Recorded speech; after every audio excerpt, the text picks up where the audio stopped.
We start with breaking news this afternoon. Former Arkansas State Senator Jake Files has been sentenced after he pleaded guilty to fraud charges. He will serve 18 months behind bars for bank fraud, money laundering, and wire fraud. Files pleaded guilty to those charges in January.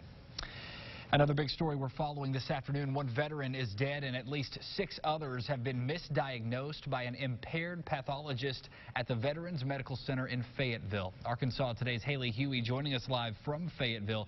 Haley was at the press conference this morning. And Haley, what is the VA doing to address this issue here? Well, they're definitely putting a lot of different protocols in place. The pathologist has been an employee at the VA Center since 2005 and has seen close to 20,000 cases. Every single patient the doctor has read has received a letter about the investigation. The VA says the first time the pathologist was found to be impaired was March 2016. Since the doctor had no previous issues, the employee was deemed a candidate for the impaired physician program and passed. Once that was completed, the employee was allowed to continue working at the VA, but in October 2017, the employee was found impaired again. The pathologist has been now terminated. The VA would not comment on exactly how the employee was impaired. Kelvin Parks, interim medical center director, says he's extremely disappointed this happened and is doing all they can to keep it an isolated incident. Sorry and saddened and disgusted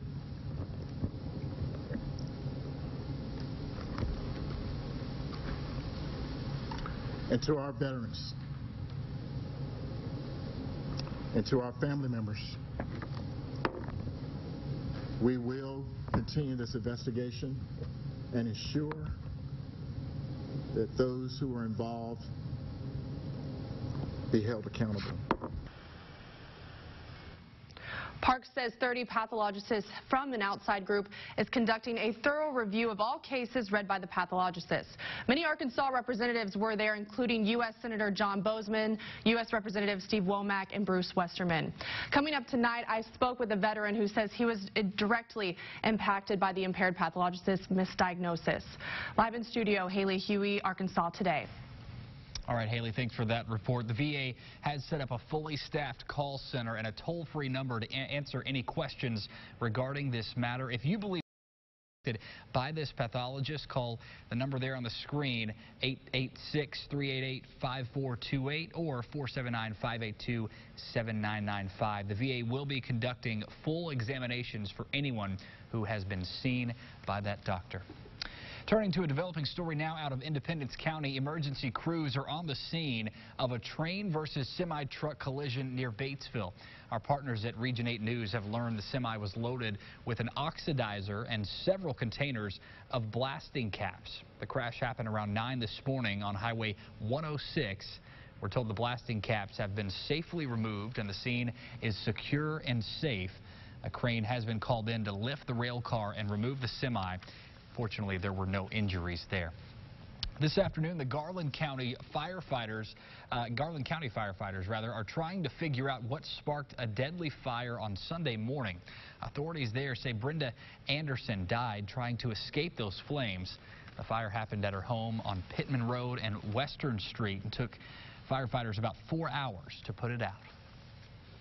Like a mushroom cloud of flames. It was insane. It was probably 2 stories high, the flames were. It's really bad. We don't believe there was anything suspicious at all.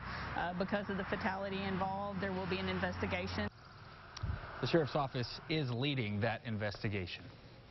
7 people were forced from their homes after a fire in Little Rock. 3 homes were damaged Saturday morning after the fire there tore through nearly a block of houses near 11th and Valentine. Investigators say it's too early to tell if the fire is suspicious.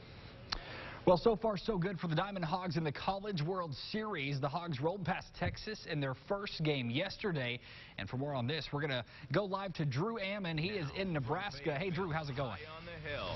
This is your Pig Trail Nation report, powered by your Arkansas Select Buick GMC dealers. Hey, Tyler, what's up? Yeah, let's talk about Blaine Knight, because today I had an opportunity to check him out and see how he's doing following yet another win on the mound yesterday. Today, Arkansas practicing at Bellevue East. It's about 10 miles from Omaha. So, again, this is in Bellevue, Nebraska. But more on Blaine Knight right now. He is the Bryant native who has had a tremendous season for Arkansas. He is the Razorback ace. Again, 13-0 on the season. That is the best record for a pitcher in college baseball. And Blaine got it done yesterday by going 5 innings. He struck out 4, only walked 1. And the thing about Blaine this season is the fact that he's been so consistent. He continues to avoid major damage. Stuff-wise, it was okay. Fastball command was average for me. I had the big breaker working a little bit. Slider was working, and change up a little bit as well. It just did enough to keep him off the board, and keep him off the board enough for us to come back and get a win. Blaine just kept, getting them out. And I think he would tell you that, he didn't have his best stuff, but he really competed hard, and he gave us what he had, hot out there. And it's everything that I thought it would be. It's everything Shaddy and Luke have told me before what it's like, and the atmosphere, and it was a lot of fun. I enjoyed it. Try to enjoy as much as I can, but I still had a job to do. And so, it was a blast, and I look forward to doing it again. So again, Blaine Knight playing a big role in Arkansas's 45th win on the season. Up next, the Texas Tech Red Raiders. That game will start at 6 tomorrow night from Omaha at TD Ameritrade Park. Texas Tech, a 6-3 winner over the Florida Gators, the defending national champions. That was last night. Again, it'll air on ESPN. Arkansas and Texas Tech meeting for the second time this season. Remember, Arkansas beat Tech in Fayetteville back in April by a score of 5-1. Tyler?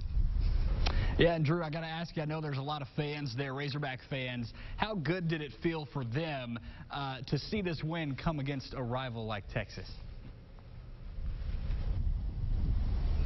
Well, it's huge. Also when you consider the fact that Texas has faced Arkansas 3 times this season, and I mentioned it last night, but again, I think it's worth noting that Arkansas put up so many runs on Texas, makes it that much sweeter for the Razorback fan base. All told, Arkansas with 31 runs scored against Texas this season. Arkansas moving on to face Texas Tech now in the College World Series. Back to you. All right, Drew, we'll be looking forward to y'all's coverage throughout the week there.